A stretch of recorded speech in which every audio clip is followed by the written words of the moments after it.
السلام علیکم ڈیئر اسپائرنٹس، آپ سب کیسے ہیں؟ امید کرتا ہوں آپ سب خیریت سے ہوں گے۔ آج ایک ہم بہت ہی امپورٹنٹ لیکچر کرنے جا رہے ہیں جو کہ ہے ایک پاکستان کی اکانومی اور پاکستان کی اکنامک پرابلمس پہ۔ جیسا کہ آپ کو سب کو پتہ ہے، اکانومی کسی بھی ملک کے بقا کے لیے ایک وائٹل امپورٹنس رکھتی ہے۔ کوئی بھی دنیا کا ملک اٹھا کے دیکھ لیں، اگر آپ اس کی دنیا میں وزن کرنا چاہیں، اس کی دنیا میں امپورٹنس چیک کرنا چاہیں تو ایک ہی پیمانہ ہے کہ اس کنٹری کی ورتھ کتنی ہے، دنیا میں اس کے اکنامک ٹائز کتنے ہیں، اس کی اکانومی کتنی بڑی ہے۔ China, U S A, Japan, even اب انڈیا پوری دنیا میں ایک امپورٹنٹ رول لیتا جا رہا ہے، تو اس کی وجہ کیا ہے؟ اس کی اکانومی۔ اور اکانومی کو یا اکانومی کی جو ڈفرینٹ ڈائمنشنز ہیں اور اکانومی کیسے بہتر ہوتی ہے، اس کا جاننا اس لیے بھی ضروری ہے کہ ایک تو آپ کو جو آپ کا ریٹن ایگزام ہے اس میں ہیلپ فل ہوتا ہے، جو نارمل آپ کی ڈیلی لائف کی ڈسکشن ہے اس میں آپ کو پتہ ہونا چاہیے کہ جو مین پوائنٹس کیا ہیں یا کیوں ہم نیچے جا رہے ہیں، کیونکہ آپ سب لوگ گریجویٹس ہیں تو آپ کو اتنی سینس ہونی چاہیے کہ ہماری اکنامک پرابلمز ہیں کیا، جو ڈفرینٹ گورنمنٹس آ رہی ہیں وہ کیا پالیسیز لا رہی ہیں، کون فیل ہو رہا ہے، کون کامیاب ہو رہا ہے۔ اور انٹرویو میں تو یہ بہت زیادہ کلیدی اہمیت رکھتا ہی ہے یہ ٹاپک۔ تو آئیے سٹارٹ کرتے ہیں۔ یہ میں نے آؤٹ لائن ایک چوز کی ہے، مین پوائنٹس، اور میں کوشش کروں گا کہ جتنے بھی جو مین جسٹ ہیں اس کے وہ آپ کو بتاؤں اور پھر ان کو تھوڑا سا ہم ڈسکس بھی کرتے جائیں۔ تو سب سے پہلے جو ہے انٹروڈکشن ہے کہ ابھی اکنامک ہماری ملک کی پکچر ہے کیا، پہلی جو ہیڈر ہے۔ تو ابھی آپ دیکھ سکتے ہیں اور سن بھی رہے ہیں نیوز پیپر میں بار بار یہ آ بھی رہا ہے کہ اس وقت پاکستان کی اکانومی بالکل ڈیتھ بیڈ پہ ہے۔ ہمارے قرضے بہت زیادہ بڑھ چکے ہیں، ہماری جو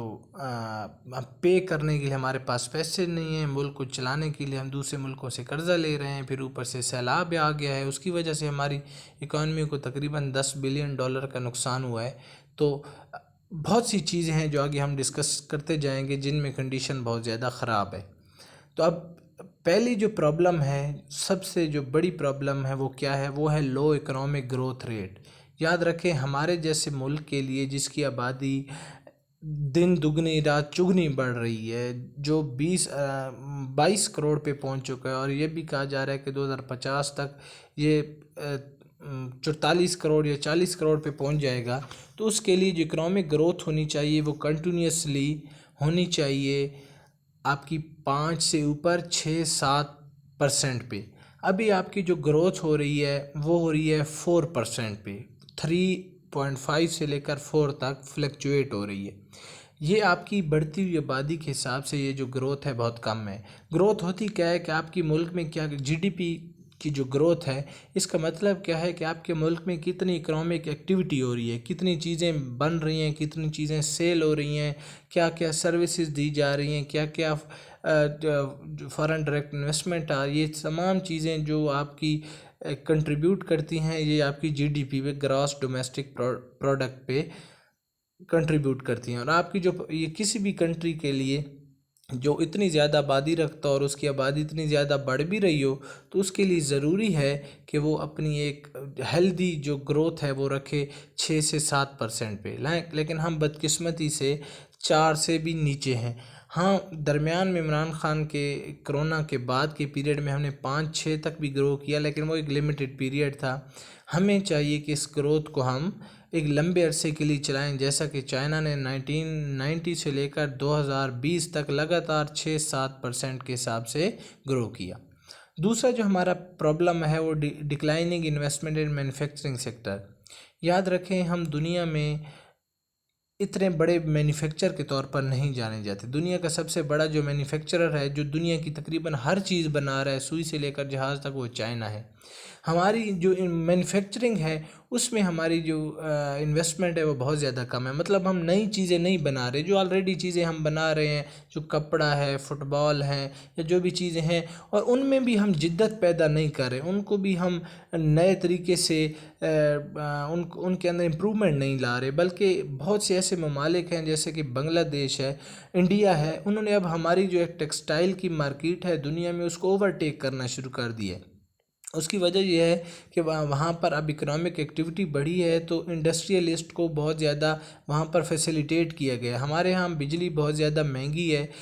گیس بہت زیادہ مہنگی ہے، دوسری چیزیں ہمارے کرنسی ریٹ بہت زیادہ لو ہے، جس کی وجہ سے ہمارے جو انویسٹر ہیں وہ جب باہر سے کوئی چیز منگاتے ہیں ملک میں بنانے کے لیے، فار ایگزامپل کوئی پرزہ منگاتے ہیں، کوئی کلر منگاتے ہیں، وہ بہت زیادہ مہنگا پڑتا ہے، ان کو گورنمنٹ ان کو فیسیلیٹیٹ نہیں کرتی، تو اس سے جو کپڑا بنتا ہے وہ جب باہر جاتا ہے تو مہنگا ہوتا ہے۔ تو باہر کی دنیا میں ایک چیز مہنگی ہے، ایک سستی ہے، دونوں کا معیار سیم ہے، تو ظاہر ہے ہر کوئی سستی کی طرف جائے گا، تو یہ بھی ایک پرابلم ہے۔ ہم ڈی انڈسٹریلائزیشن کی طرف جا رہے ہیں، ہم انڈسٹری کو جس طرح سے ہم نے 60s کے دور میں گرو کیا تھا اس حساب سے ہماری انڈسٹری نے گرو نہیں کیا، ہماری اسٹیگنیشن ہوگی۔ جو آلریڈی انڈسٹری لگی ہوئی ہے وہ بھی اپنے آپ کو اس نے بھی ڈیولپ نہیں کیا، اس نے بھی اپنے آپ کو بہت زیادہ آگے لے کے نہیں گئے، نئی جدت اس میں نہیں لائی، وہی پرانی چیزیں، جو کپڑا رنگا جا رہا ہے تو پرانے طریقے سے، ایگریکلچر میں بھی ہم وہی پرانے طریقے استعمال کریں، جدت اور مشینری کو ہم نہیں یوز کر رہے۔ تو آپ کو پتہ ہے مشینری 10 آدمیوں کا کام کرتی ہے، جہاں پہ 10 بندے کام کر رہے ہیں وہاں پر اگر ایک مشین آ جائے گی تو وہ تمام کام کر لے گی اور ایفیشینٹلی کرے گی، تو اس چیز میں ہم لیگ کر رہے ہیں۔ دوسرا ہے انفارمل جو اکانومی ہے، وہ بہت بڑا آپ کا چنک ہے، آلموسٹ ایک اندازے کے مطابق 30% پاکستان کی جو اکانومی ہے وہ انفارمل ہے۔ انفارمل میں کیا کی چیزیں آ جاتی ہیں؟ فارمنگ، اس کے بعد آپ کی جو مرغیاں ہیں، یہ جو ڈیری فارم ہیں، یہ سارے انفارمل اکانومی میں، اس پہ اتنی زیادہ توجہ نہیں دی گئی۔ اور مزے کی بات یہ ہے یہ ٹیکس بھی پے نہیں کرتا، مطلب 100 میں سے 30% تو آپ کا ٹیکس کے بغیر ہی چلا جاتا ہے۔ اگلا ہے جو مین پرابلم ہے، انرجی کرائسس اینڈ ڈیکیئنگ انفراسٹرکچر۔ آپ کا ملک کا سب سے بڑا پرابلم جو آپ کی اکانومی کو نیچے کرتا جا رہا ہے، وہ بہت سے عوامل میں سے ایک جو بڑا عوامل ہے وہ انرجی کرائسس بھی ہے۔ یاد رکھیں جب تک آپ کے ملک میں انرجی نہیں ہوگی، آپ کی فیکٹریاں نہیں چلیں گی، آپ کی انڈسٹری نہیں چلے گی، ان کو پراپر آپ الیکٹرسٹی پرووائڈ نہیں کریں گے تو آپ فلرش ہی نہیں کر سکتے۔ پاکستان میں اس وقت ہماری جو ضرورت ہے پورے ملک کی وہ ہے 29,000 میگا واٹ، اور آپ بنا رہے ہیں ٹوٹل 18 سے 19,000، کبھی 22,000 23,000 تک چلے جاتے ہیں، تقریباً 5-6 ہزار میگا واٹ کا گیپ رہتا ہے، جس کی وجہ سے کسی نہ کسی ملک کے کونے میں آپ نے جو لوڈ شیڈنگ ہے اس کو کرنا ہی کرنا پڑتا ہے، تو جس کی وجہ سے کہیں نہ کہیں آپ کا اندھیرا ہوتا ہے، کہیں نہ کہیں آپ کی انڈسٹری نہیں چل رہی، کہیں نہ کہیں آپ کی جو ڈیولپمنٹ پروجیکٹس ہیں وہ رکے ہوئے ہیں، جس کی وجہ سے آپ کی اکانومی پہ بہت زیادہ افیکٹ ہو رہا ہے۔ شرنکنگ فارن ڈائریکٹ انویسٹمنٹ، یاد رکھیں جو فارن ڈائریکٹ انویسٹمنٹ ہے وہ ملکوں کی اکانومی کے لیے ایک آپ کہہ سکتے ہیں لائف لائن ہوتی ہے۔ جتنے بھی بڑے بڑے ممالک ہیں، انڈیا ہے، چائنا ہے، یہ بڑے ممالک کیسے بنے ہیں؟ ان میں فارن ڈائریکٹ انویسٹمنٹ آئی ہے۔ فارن ڈائریکٹ انویسٹمنٹ کا کیا مطلب ہے؟ جو دنیا کی بڑی بڑی کمپنیز ہیں، جو دنیا کی بڑی بڑی کمپنیز ہیں وہ انویسٹ کرتی ہیں ایسے ممالک میں جہاں پر ان کو چیپ لیبر ملتا ہے، جہاں پر ان کو گورنمنٹ فیسیلیٹیٹ کرتی ہے، ان کو ٹیکس ایمنسٹیز دیتی ہے، وہ وہاں پر آ کے انویسٹ کرتے ہیں، اور اس سے کیا ہوتا ہے لوکل روزگار جنریٹ ہوتا ہے، اس ملک میں بھی نئی جابز کریٹ ہوتی ہیں اور وہ ملک ترقی کرتا ہے۔ پاکستان میں انفارچونیٹلی ایک تو سیکیورٹی بہت بڑا ہمارا پرابلم ہے، اس کی وجہ سے کوئی بھی دنیا کی بڑی کمپنی یہاں پر نہیں آتی۔ آپ کو بتاتا چلوں کہ گوگل، ایمیزون اور جتنے بڑے دنیا کے برانڈز ہیں ان کے، یا جو فارماسوٹیکل برانڈز ہیں ان سب کے آفیسز ہیں، جو ہیڈ آفیسز اور دوسرے ریجنل آفیسز ہیں وہ انڈیا میں موجود ہیں، وہ سنگاپور میں ہیں، وہ دبئی میں ہیں۔ پاکستان میں ایسا کوئی آفس نہیں ہے۔ اس کی وجہ کیا ہے؟ یہاں پر پراپر انوائرمنٹ پرووائڈ نہیں کیا جاتا، تو اس پر بھی گورنمنٹ کو کام کرنے کی ضرورت ہے۔ پھر ہے سلگش ریونیو کلیکشن۔ اب ریونیو کلیکشن یہ بھی بہت بڑا پرابلم ہے۔ آپ کو بتاؤں جو ملک جن کو آپ ترقی یافتہ کہتے ہیں، جن کو آپ کہتے ہیں کہ امریکہ کی کیا بات ہے، کینیڈا کی کیا بات ہے، ڈنمارک کی کیا بات ہے، وہاں پر ٹیکس کلیکشن آپ کے سانس لینے پہ بھی ٹیکس ہے اور لوگ دیتے ہیں، وہاں پر ادارے اتنے مضبوط ہیں کہ ٹیکس نکالا جاتا ہے، آپ نہیں بھی دینا چاہیں گے آپ ٹیکس دینے سے بچ نہیں سکتے۔ اب پاکستان میں آپ کو بتاؤں، پاکستان میں جو ٹیکس ہے، ٹیکس کی ریشو ہے، tax to G D P ratio وہ صرف 10% ہے۔